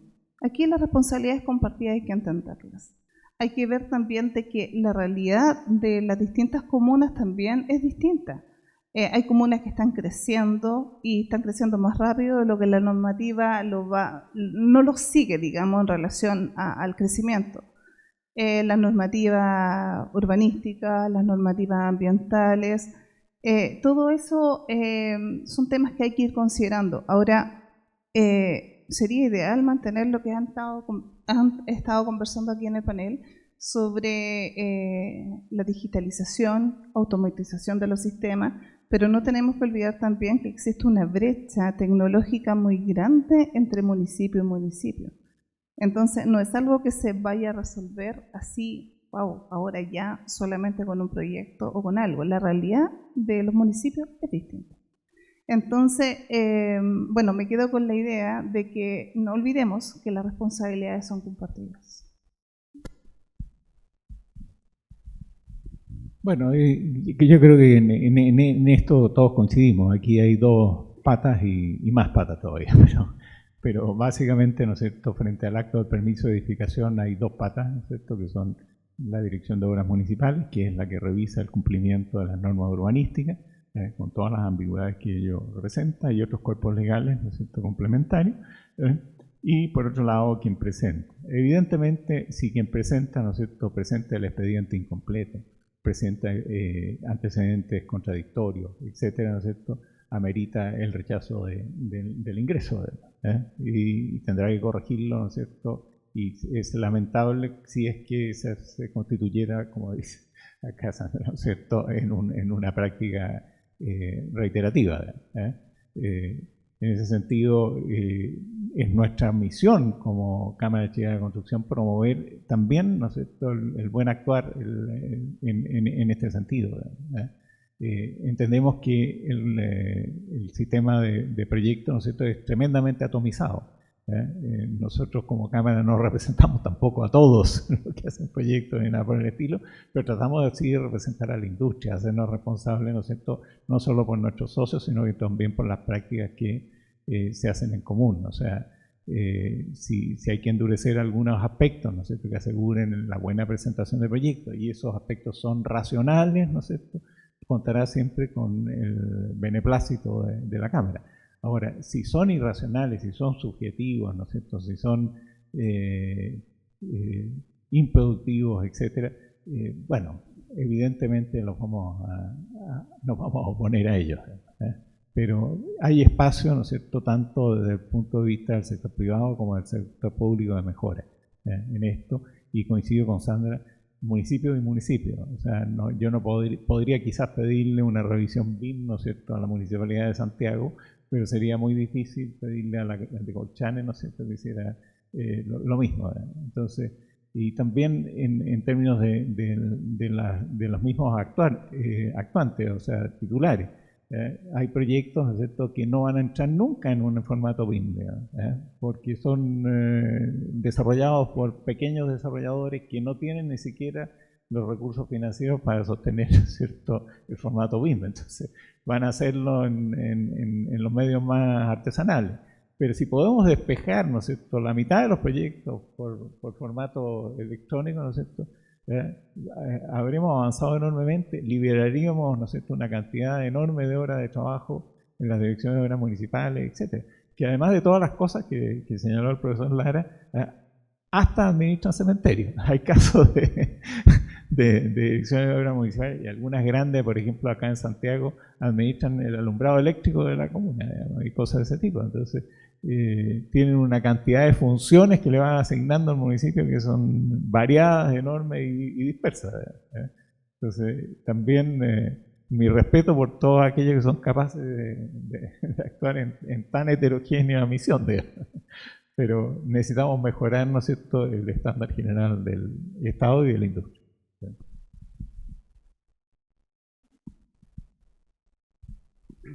Bueno, comparto todo lo que se ha dicho, que efectivamente la probidad y el comportamiento ético es un imperativo no solo del sector público, sino también del sector privado. Sí quisiera ser presente y recordar, no hay que olvidar que aquí no solamente hay el cumplimiento de normas jurídicas, de los planes reguladores, de la ordenanza, de la ley general, en fin, sino también hay el cumplimiento de normas técnicas y propias de la disciplina. Aquí hay una responsabilidad de los profesionales que intervienen también en los proyectos. No hay que perder de vista eso, que los profesionales tienen que actuar también éticamente, no solamente cumplir con las normas jurídicas, sino también con la Lex Art, con las reglas de su propia disciplina. A mí me parece que ese sector de la responsabilidad profesional, si bien está consagrado, no ha tenido un gran desarrollo. Normalmente se acusa al desarrollador inmobiliario, pero siempre hay un profesional detrás que es el que realiza el proyecto, el que lo firma, el que lo lleva adelante y el que de alguna forma lo valida. Entonces, me parece que la probidad, el comportamiento ético tiene que mirarse en esta triple perspectiva: sector público, sector privado como los inversionistas, los desarrolladores inmobiliarios, y también los profesionales que intervienen en los distintos proyectos. Muchas gracias. Ya para ir cerrando esta conversación, quisiera llevarlos a un contexto de necesidades de mayor colaboración público-privada pero en un escenario donde hay una gran desconfianza a nivel ciudadano, hay un gran descrédito de las instituciones en general, a todo nivel, digamos, no solamente a nivel público. Pero en la lógica de poder también cumplir ciertas expectativas, por ejemplo, de los municipios, de lograr un mayor desarrollo aparejado a las inversiones que se hacen en su lugar, ¿ven ustedes un espacio o estamos preparados en el fondo para una conversación en la cual los privados, por ejemplo, a través de mecanismos reglados, reglas claras, puedan realizar aportes a sus entornos que vayan más allá de las exigencias legales? Tenemos ejemplos que son recientes a nivel legislativo, como ley de aporte al espacio público, que de alguna manera ha buscado internalizar este impacto de los proyectos en sus entornos, pero también hay otros mecanismos que se han estado explorando últimamente, en el caso del Ministerio de la Vivienda, urbanizaciones voluntarias, por ejemplo, que busquen lograr un mayor estándar del exigido. ¿Creen ustedes que como sociedad, como país, estamos preparados para esa discusión a través de reglas claras y mecanismos que puedan permitir mayores aportes más allá de lo legal, o ven ustedes mayores riesgos, mayor desconfianza o cuestionamientos, en definitiva, de explorar esas alternativas nuevas de colaboración público-privada? Bueno, me parece que hay una delgada línea ahí entre la legítima colaboración que puede tener el sector privado con el mundo público y de alguna forma una influencia indebida, si es que, por ejemplo, invento una empresa que quiere desarrollar un proyecto y que haga algún tipo de donación o que mantenga algún tipo de contacto con la municipalidad, de alguna forma le resta imparcialidad al municipio luego para poder fiscalizar. Yo creo que es legítimo y valorable de que el mundo privado aporte a través de ideas, a través de instancias como esta, para tratar de mejorar este panorama. Pero también me preocupa eso de los aportes que se puedan hacer y que de alguna forma puedan restarle la imparcialidad necesaria al organismo que está encargado de velar por el cumplimiento de la norma. Como sea, yo creo que es valiosa la colaboración y debiera tenderse a regular de mejor forma. Hay situaciones que uno dice, bueno, parece razonable que la empresa, dentro de su interés de beneficiar a la comunidad, de su responsabilidad social frente a la comunidad, quiera hacer algún tipo de colaboración, de aporte, en fin, de donación. Pero siempre hay que resguardar también la independencia del servicio de la municipalidad o de quien sea del mundo público, para que cumpla sus funciones adecuadamente y no se vea de alguna forma influida por este tipo de comportamiento. Yo creo que hay un espacio ahí que hay un vacío que hay que regular. De momento se nos han planteado a nosotros específicamente casos concretos que son bastante discutibles. Uno dice, pucha, es difícil privar a la municipalidad de un aporte que le vendría muy bien al municipio, a la comunidad.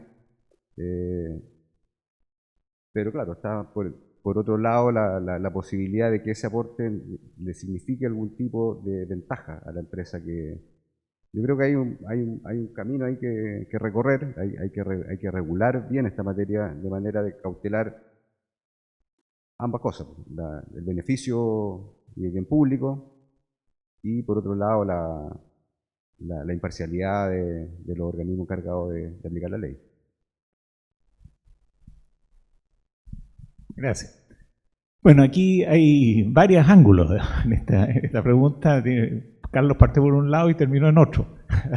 Así que voy a tratar de dar una cosa muy sintética, pero por los dos lados. Uno es el tema de la participación, y el ordenamiento territorial. Lamentablemente, nuestro sistema de ordenamiento territorial considera en la aprobación de los planes reguladores mecanismos de consulta pública, pero son mecanismos de consulta pública muy inadecuados, muy precarios y poco oportunos. No son, ¿no es cierto?, en la oportunidad que debieran. Entonces, Esto se traduce en que la gente no entiende lo que le están planteando, y se aprueba el plan regulador y recién viene a reaccionar frente a sus efectos. Y lo pongo en el caso del proyecto de Plaza Egaña. La modificación que antecedió a ese proyecto en el plan regulador de Ñuñoa debe haber ameritado, no sé, 60, 70 observaciones de parte del público. Sin embargo, se levanta el proyecto Plaza Egaña y genera 1000 y tantas, más de 1000 observaciones. Entonces, la gente no entendió lo que se hizo, ¿no es cierto?, en el plan regulador y vino a reaccionar solamente, ¿no es cierto?, frente al hecho físico, ¿no es cierto?, de que se está levantando un megaproyecto. Y eso no puede ser. O sea, hay que perfeccionar los mecanismos de participación de manera de que haya conciencia, ¿no es cierto?, de qué es lo que se está resolviendo y eso de alguna manera debiera también simplificar el tratamiento de los proyectos específicos que se incorporen, ¿no es cierto?, dentro de ese concepto general. Aquí también una observación más genérica. El Estado de Chile ha apostado para las principales ciudades a una estrategia de densificación sin extensión urbana y esa es una estrategia profundamente errada. O sea, ciudades, metrópolis como Santiago, Concepción, Valparaíso, no pueden crecer solo hacia arriba. Tienen que crecer hacia arriba y hacia el lado y tiene que haber una dinámica, ¿no es cierto?, que permita que uno de los principales factores de encarecimiento de la vivienda, que es el costo del suelo, de alguna manera se modere. Esto no se puede moderar sin una estrategia combinada en los dos sentidos. Pero la estrategia oficial ha sido la densificación y la gente tiende a decir, perfecto, vamos a estar más cerca del metro, vamos a estar más cerca del centro, etc. Pero cuando le aparece el edificio en la casa del lado, ¿no es cierto?, evidentemente ya no lo quiere. Entonces el proceso de densificación es un proceso que tiene incorporado un grado de fricción con la comunidad, ¿no es cierto?, y que hay que tenerlo claro. Y en cuanto al tema de la relación, ¿no es cierto?, entre autoridades y proyectos en términos de peticiones especiales, yo creo que se presta para todo tipo de problemas, digamos. Ahora, quiero decir que también es algo que pasa habitualmente. O sea, lo puedo decir, por ejemplo, construyendo un conjunto habitacional en la periferia de Santiago, el alcalde nos va a visitar y nos pide un pozo de absorción de agua lluvia en un punto bajo de la comuna que queda cerca del proyecto.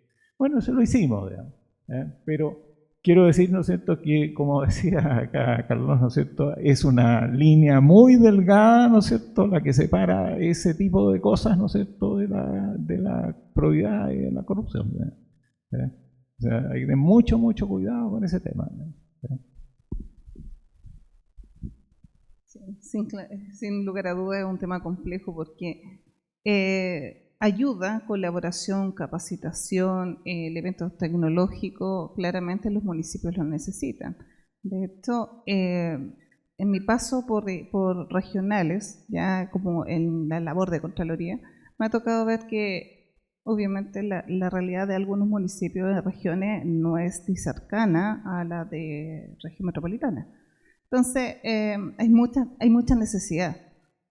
Pero el tema de guardar la imparcialidad a la hora de hacer la labor es complicado. Y es complicado a lo mejor más que nada de la imagen que genera, de la impresión que va a dar en la ciudadanía.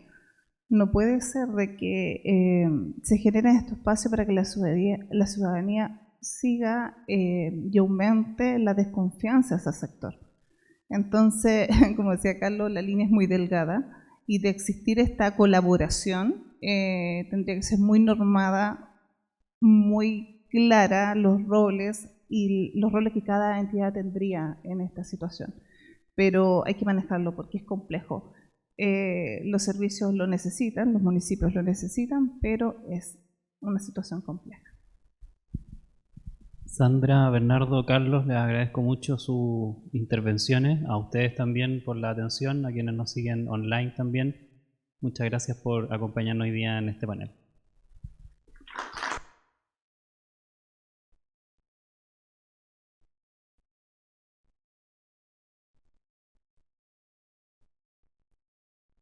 que lo importante es lo que dijeron acá nuestros panelistas. Yo nada más les invito ahora a un café, cordialmente, ¿verdad? Agradezco su asistencia y por supuesto a quienes nos siguieron a través de la señal de streaming de la Contraloría. Muy buenos días.